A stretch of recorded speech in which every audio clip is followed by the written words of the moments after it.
नमस्कार, मी श्वेता अंकले. तरुण भारतच्या न्यूज बुलेटिनमध्ये आपल्या सर्वांचे स्वागत. आता पाहूया ठळक घडामोडी. 1 नोव्हेंबर काळा दिन गांभीर्याने पाळून निषेध फेरीमध्ये मोठ्या संख्येने सहभागी होण्याचा निर्धार रविवारी तुकाराम सांस्कृतिक भवनमध्ये झालेल्या तालुका मये समितीच्या बैठकीत करण्यात आला. बैठकीच्या अध्यक्षस्थानी मध्यवर्ती मये समितीचे कार्याध्यक्ष मनोहर किनेकर होते. काळ्या दिनी मराठी भाषिकांनी आपली ताकद दाखवून निषेध फेरीमध्ये मोठ्या संख्येने सहभागी होण्याचे आवाहन करण्यात आले. 1956 पासून मराठी माणसाचा आवाज दाबण्यासाठी आंदोलन आणि काळ्या दिनाला परवानगी नाकारली जाते. तरीही आतापर्यंत अनेक आंदोलने आणि काळा दिन यशस्वी झाला आहे. त्याप्रमाणे 1 नोव्हेंबर रोजी काढण्यात येणारी निषेध फेरीही यशस्वी करण्याचा निर्धार बैठकीत कार्यकर्त्यांनी केला. राष्ट्रीय स्वयंसेवक संघाचा स्थापना दिवस अर्थातच विजयादशमी निमित्ताने बेळगाव शहरामध्ये राष्ट्रीय स्वयंसेवक संघातर्फे पथसंचलन करण्यात आला. हजारो स्वयंसेवक या पथसंचलनामध्ये सहभागी झाल्याचे पाहायला मिळाले. स्वयंसेवक गणवेशात सहभागी होत देशावरील प्रेम त्यांनी दाखवून दिले. दरवर्षी परंपरेनुसार विजयादशमी निमित्त राष्ट्रीय स्वयंसेवक संघातर्फे शस्त्रपूजन व पथसंचलन आयोजित करण्यात येते. शहरातील सरदार मैदानातून सुरुवात होऊन कोर्ट परिसर, जिल्हाधिकारी कार्यालय आवार, चव्हाट गल्ली, भडकल गल्ली, खडक गल्ली आदी परिसरात हे पथसंचलन मोठ्या उत्साहात पार पडले. यावेळी संचलन मार्गावर महिलांकडून रांगोळीसह फुलांची उधळण करण्यात आली. देशभरात अनेक ठिकाणचे विमानतळ शिवाय विमानांना बॉम्बने उडवण्याच्या धमक्या येत आहेत. आज रविवारी बेळगाव राष्ट्रीय विमानतळाला बॉम्बने उडवण्याची धमकी देणारा ईमेल बेळगाव विमानतळ प्रशासनाला प्राप्त झाला. त्यानंतर विमानतळावर पोलीस बंदोबस्त तैनात करण्यात आले होते. सीआयएफची पथके सतर्क झाले आहेत. श्वान पथक, बॉम्ब शोध पथकाकडून सुरक्षा व्यवस्थेत वाढ करण्यात आली आहे. विमानतळाकडे जाणाऱ्या वाहनांची तपासणी केली जात आहे. तसेच विमानतळाच्या वाहनतळावर सर्व वाहनांची कसून तपासणी केली जात आहे. तसेच विमानतळाच्या चारही बाजूंनी सुरक्षा वाढवण्यात आली आहे आणि गस्त घालण्यात येत आहे. देशातील इतर काही विमानतळाला अशाच प्रकारचे धमकीचे मेल आल्याची माहिती आहे. विमानतळ संचालक त्यागराज यांनी या संदर्भात मारिहाळ पोलीस ठाण्याला माहिती दिली आहे. जिल्हा प्रशासनाकडून कित्तूर राणी चन्नम्मा यांचा विजयोत्सव येत्या 23 ऑक्टोबर पासून प्रारंभ होत असताना उद्या सोमवारी दिनांक 21 ऑक्टोबर रोजी बैलहोंगल बंदची हाक देण्यात आली आहे. हे वर्ष कित्तूर विजयोत्सवाचे द्विशताब्दी वर्ष म्हणून साजरे केले जाणार आहे. मात्र या विजयोत्सवापासून बैलहोंगलला वंचित ठेवण्यात आलं असून संबंधित कार्यक्रम फक्त कित्तूर पुरते मर्यादित ठेवण्यात आला आहे. वीर राणी चन्नम्मा यांची समाधी असलेल्या बैलहोंगल येथे विजयोत्सवाचा एकही कार्यक्रम आयोजित केला जाणार नसल्याच्या निषेधार्थ उद्या सोमवारी बैलहोंगल बंदची हाक देण्यात आली आहे, अशी माहिती वीर राणी कित्तूर चन्नम्मा सुवर्णोत्सव समितीने दिली आहे. गणेशपूर परिसरामध्ये भटक्या कुत्र्यांचा उपद्रव वाढलाय. टोळक्याने ही कुत्री फिरत असून नागरिकांच्या अंगावर धावून जात आहेत. त्यामुळे परिसरात भीतीचं वातावरण निर्माण झालं आहे. वाहन चालकांचाही कुत्री पाठलाग करत असल्याने अपघाताच्या घटना वाढल्या आहेत. त्यामुळे भटक्या कुत्र्यांचा बंदोबस्त करावा अशी मागणी रहिवाशातून केली जात आहे. गणेशपूर परिसरामध्ये भटक्या कुत्र्यांची संख्या वाढली आहे. मध्यंतरी महानगरपालिकेतर्फे कुत्र्यांची नसबंदी करण्यात येत होती. मात्र सदर मोहीम थंडावली आहे. त्यामुळे शहर आणि उपनगरात भटक्या कुत्र्यांचा उपद्रव वाढलाय. गणेशपूर रोड परिसरात फिरणाऱ्या कुत्र्यांची संख्या अधिक आहे. त्यामुळे या कुत्र्यांचा बंदोबस्त करण्याची मागणी नागरिकातून होत आहे. गर्दीच्या वेळी आणि मोठ्या बंदोबस्ताच्या काळात पोलिसांबरोबरच महत्त्वाची भूमिका हे बॅरिकेड्स बजावतात. वाहतूक वळवणे, वाहनांना रोखणे, वाहनांचा वेग कमी करणे तसेच दुभाजकाची भूमिकाही हे बॅरिकेड्स बजावतात. परंतु बंदोबस्त संपला की पोलिसांनाही रस्त्यावर पडलेल्या बॅरिकेड्सची आठवण राहत नाही. त्यामुळे शहरात अनेक ठिकाणी ते विखुरलेले दिसून येतात. गेल्या महिनाभरात गणेशोत्सव, ईद ए मिलाद आणि यानंतर शारदोत्सव मिरवणूक या काळामध्ये शहरात सर्वत्रच बॅरिकेड्सचे जाळे विणलेले दिसून आले. गणेशोत्सव विसर्जन मिरवणूक काळात तर बॅरिकेड्स नसलेला रस्ताच दिसत नव्हता, इतके बॅरिकेड्स लावलेले दिसून आले. आता सण सारे संपले आहेत. दसरा दिवाळीसाठी बॅरिकेड्सची इतकी गरज भासत नाही. अशा वेळी अडथळा ठरणारे हे बॅरिकेड्स काढण्याची गरज आहे. महिलांसाठी महत्त्वाकांक्षी म्हणून ओळखली जाणारी गृहलक्ष्मी योजना विस्कळीत होऊ लागली आहे. तब्बल 3 महिन्यांचा निधी रखडलाय. यामध्ये काही लाभार्थ्यांना जुलैचा निधी मिळाला असला तरी अद्यापही ऑगस्ट आणि सप्टेंबर पासून लाभार्थी वंचित आहेत. त्यामुळे येत्या काळामध्ये ऑगस्ट सप्टेंबरचा निधी मिळणार का हेच आता पाहावे लागणार. सत्तेतील सरकारने 5 गॅरंटी योजना सुरू केल्या आहेत. त्यामध्ये गृहलक्ष्मी योजनेचाही समावेश आहे. या योजनेअंतर्गत कुटुंबातील प्रमुख महिलेला 2,000 रुपये दरमहा दिले जातात. मात्र मागील 2-4 महिन्यांपासून ही योजना विस्कळीत होऊ लागली आहे. शिवाय गृहलक्ष्मी योजना बंद पडल्याची दबक्या आवाजात चर्चाही होऊ लागली आहे. हुक्केरी शहरातील कोर्ट सर्कल नजीक भरधाव टिप्परने धडक दिल्याने या अपघातात 2 जण गंभीर जखमी झाली असल्याची घटना आज रविवारी सकाळी घडली. या प्रकरणी अज्ञात टिप्पर चालक विरोधात हुक्केरी पोलीस स्थानकात फिर्याद दिली आहे. टिप्पर क्रमांक KA 251706 असून या अपघातात पार्वती माने व सुप्रिजित माने असे 2 जखमींची नावे आहेत. जखमींना तातडीने रुग्णवाहिकेतून सरकारी इस्पितळात दाखल करण्यात आलं आहे.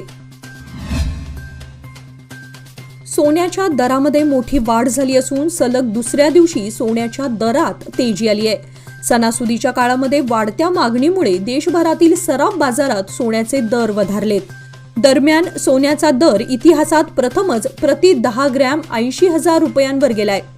भारतातील सर्व प्रमुख शहरांमध्ये 10 ग्रॅम सोन्याची किंमत 80,000 रुपयांच्या आसपास पोहोचली आहे. 22 कॅरेट सोन्याचा भाव 76,800 रुपये प्रति 10 ग्रॅम झाला आहे. बेळगावातील सोन्याचे दर GST सह 80,000 रुपये प्रति 10 ग्रॅम तर चांदीचे दर 96,000 रुपये प्रति किलो आहेत. सध्या सोन्याचे दर अस्थिर आहेत आणि आणखी वाढ होण्याची शक्यता वर्तवली जात आहे. ऐतिहासिक कित्तूर उत्सवाच्या पार्श्वभूमीवर कित्तूर, देगनोळी, अंबडगट्टी परिसरात मद्य विक्री बंदीचा आदेश जारी केला आहे. दिनांक 22 ऑक्टोबरच्या रात्री 10 पासून दिनांक 26 ऑक्टोबरच्या सकाळी 6 पर्यंत हा आदेश लागू असणार आहे. जिल्हाधिकारी मोहम्मद रोशन यांनी यासंबंधी आदेश जारी केलाय. 23 ते 25 ऑक्टोबर पर्यंत जिल्हा प्रशासनातर्फे कित्तूर उत्सवाचे आयोजन करण्यात आले आहे. यंदा राणी चन्नमाजींच्या विजयोत्सवाचा 200वा वर्ष आहे. उत्सवाच्या काळामध्ये परिसरात मद्य विक्री बंदीचा आदेश जारी केला असून या आदेशाचे उल्लंघन करणाऱ्यांविरुद्ध कर्नाटक अबकारी कायद्याअंतर्गत कारवाईचा इशारा जिल्हाधिकाऱ्यांनी दिलाय. सादर आहे लोकमान्य मोदक निवेश योजना, जी देते तुमच्या गुंतवणुकीवर 10.50% परतावा, तेही फक्त 21 महिन्यांमध्ये. अधिक माहितीसाठी आजच कॉल करा 1800-2124-050. योजना फक्त सभासदांकरिता. नियम व अटी लागू. लोकमान्य, जिथं पैसा वाढतो आणि नातं वृद्धिंगत होतं. बेळगाव शहराला पाणी पुरवठा करणारे राकसकोप जलाशय तुडुंब भरले आहे. शहरात सध्या 4 ते 5 दिवसातून एकदा पाणी पुरवठा केला जातोय. गतवर्षीच्या तुलनेत यंदा अधिक पाऊस पडल्यामुळे पुढील वर्षी मे अखेर पाणी पुरणार आहे. त्यामुळे बेळगावकरांनी सुटकेचा निश्वास सोडलाय. राकसकोप जलाशयात सद्यस्थितीत 2450.60 फूट इतकं पाणी आहे. त्यामुळे हे जलाशय तुडुंबच भरलेलं आहे. यंदा जुलै महिन्यामध्ये हे जलाशय तुडुंब भरले होते. सुमारे 20 दिवस जलाशयाचे दरवाजे खुले ठेवण्यात आले होते. यंदा अजून देखील पावसाचा जोर कायम असल्यानं जलाशय तुडुंब आहे. यामुळे बेळगावकरातून समाधान व्यक्त होत आहे. पर्यटकांच्या आकर्षणाचा केंद्रबिंदू बनलेल्या राजहंसगड किल्ल्यावर ऑस्ट्रेलियन पर्यटकांचे आगमन पाहायला मिळाले. South cross university of Australia येथील 30 पर्यटकांनी राजहंसगड किल्ल्याला भेट दिली. गडावरील श्री सिद्धेश्वर मंदिर व छत्रपती शिवाजी महाराजांच्या मूर्तीसमोर जाताना विदेशी ऑस्ट्रेलियन पर्यटकांनी पायातील बूट व चप्पल काढून श्रद्धेने आणि अभिमानाने छत्रपती शिवाजी महाराजांचे दर्शन घेतले. राजहंसगडावरील तैनात असलेल्या टुरिझम डिपार्टमेंटच्या पोलिसांकडून पर्यटकांना चांगले सहकार्य मिळाले. बेळगाव शहर महाराष्ट्र एकीकरण समितीचे पदाधिकारी, कार्यकर्ते व नागरिक यांची बैठक रंगूबाई भोसले पॅलेस, रामलिंगखिंड गल्ली येथे सोमवार दिनांक 21 रोजी सायंकाळी 5 वाजता बोलावण्यात आली आहे. 1 नोव्हेंबर काळा दिन आचरणाच्या संदर्भात बैठकीत चर्चा करण्यात येईल. या बैठकीला सर्वांनी वेळेवर उपस्थित राहावे असे आवाहन महाराष्ट्र एकीकरण समितीच्या वतीने अध्यक्ष दीपक दळवी यांनी केलं आहे. पावसामुळे निर्माण झालेला चिखल अद्याप कायम असल्यामुळे बायपासचे काम देखील बंद ठेवण्यात आले. त्यामुळे शेतकऱ्यांना दिलासा मिळालाय. गेल्या काही दिवसांपासून बायपासचे काम पुन्हा हाती घेण्यासाठी मोठ्या प्रमाणात यंत्रसामग्री शिवारात आणण्यात आल्या आहेत. मात्र कामाला सुरुवात झाल्यानंतर शेतकऱ्यांनी शिवारातून काम बंद पाडण्याचा प्रयत्न केला होता. मात्र दुसऱ्या दिवशी शिवारात पोलीस बंदोबस्त होऊन काम हाती घेण्यात आले होते. त्यामुळे काम सुरू राहणार असल्याची शक्यता व्यक्त होत होती. मात्र त्यानंतर पावसाने चांगल्या प्रमाणात हजेरी लावल्याने सध्या काम बंद झालं आहे. तसेच चिखलामुळे शिवारात काम करता येत नसल्यामुळे यंत्रसामग्री थांबून आहेत. हुक्केरी तालुक्यात जलजीवन मिशन ही योजना अयशस्वी ठरली आहे. यामुळे ग्रामीण भागातील नागरिक या योजनेविरोधात संताप व्यक्त करत आहेत. या योजनेविषयी सविस्तर माहिती घेऊन नागरिकांच्या समस्यांचे निवारण करावे अशी सूचना पालकमंत्री सतीश जारकीहोळी यांनी अधिकाऱ्यांना दिली. ग्रामीण भागातील प्रत्येक घरापर्यंत शुद्ध पाणी पोहोचावे यासाठी प्रत्येक घरापर्यंत नळ जोडणीचे काम केले आहे. पण तालुक्यातील पाणी पुरवठ्याचे नियोजन विस्कटले आहे. यामुळे याकडे लक्ष द्यावे अशा सूचना यावेळी देण्यात आल्या. भारतीय संस्कृतीमध्ये अनन्यसाधारण महत्त्व असणारा दिव्यांचा सण म्हणजे दीपावली सण. हा सण अवघ्या 8 दिवसांवर आलाय. परतीच्या पावसाने शेती पिकांचं नुकसान झाल्यानं शेतकरी हैराण झालाय. अशा परिस्थितीत देखील प्रतिवर्षाला येणारा दीपावली सण साजरा करायचा आणि सणाचा आनंद लुटायचा ही भावना मात्र कायम आहे. दीपावली सणाच्या पार्श्वभूमीवर खरेदीसाठी शहर आणि ग्रामीण भागातील बाजारपेठांमध्ये लगबग वाढल्याचे दिसत आहे. व्यावसायिक व विक्रेत्यांनी देखील या सणाच्या निमित्ताने होणाऱ्या खरेदीतून अधिकतर उलाढाल व्हावी हा उद्देश डोळ्यासमोर ठेवून आकर्षक अशा सवलतींच्या योजना ग्राहकांसाठी जाहीर केल्या आहेत. मंगसुळीसह परिसरातील व तालुक्यातील सर्व गावांना परतीच्या पावसाने झोडपल्याने खरीप हंगामातील मका पीक वाया गेल्याने शेतकऱ्यातून चिंता व्यक्त होत आहे. यंदा खरीप हंगामामध्ये मका आणि उडीद मोठ्या प्रमाणात पेरणी करण्यात आली होती. प्रारंभी पिकांची स्थिती उत्तम होती. 3 ते 3.5 महिन्याच्या कालावधीतील पिके सध्या जूनपासून आजतागायत शेतशिवारात सततच्या पावसाने पाण्यात उभी आहेत. मुदतबाह्य काढणी हंगाम पुढे गेल्याने पाण्यात उभा राहिलेला मका पीक सध्या जमीनदोस्त झालेलं पाहायला मिळत आहे. यमगर्णी कोडणी रस्त्यावर टाटा एस वाहन व दुचाकी यांच्यामध्ये झालेल्या अपघातात दुचाकीस्वार गंभीर झाल्याची घटना घडली आहे. यात चंद्रकांत सावबा कांबळे वय 60 राहणार बुधिहाळ तालुका निपाणी असे गंभीर जखमी झालेल्या दुचाकीस्वाराचे नाव आहे.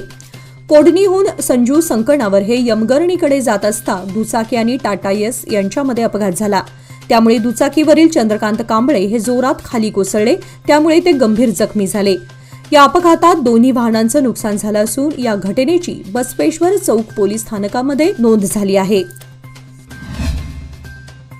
याचबरोबर आजचे बातमीपत्र इथे संपले. अधिक माहिती आणि ताज्या घडामोडींसाठी पाहत रहा तरुण भारत न्यूज चॅनल. तसेच आमच्या चॅनलला लाईक, शेअर आणि सबस्क्राईब करायला विसरू नका. आणि विश्वासार्ह बातम्यांसाठी दररोज वाचा दैनिक तरुण भारत. धन्यवाद.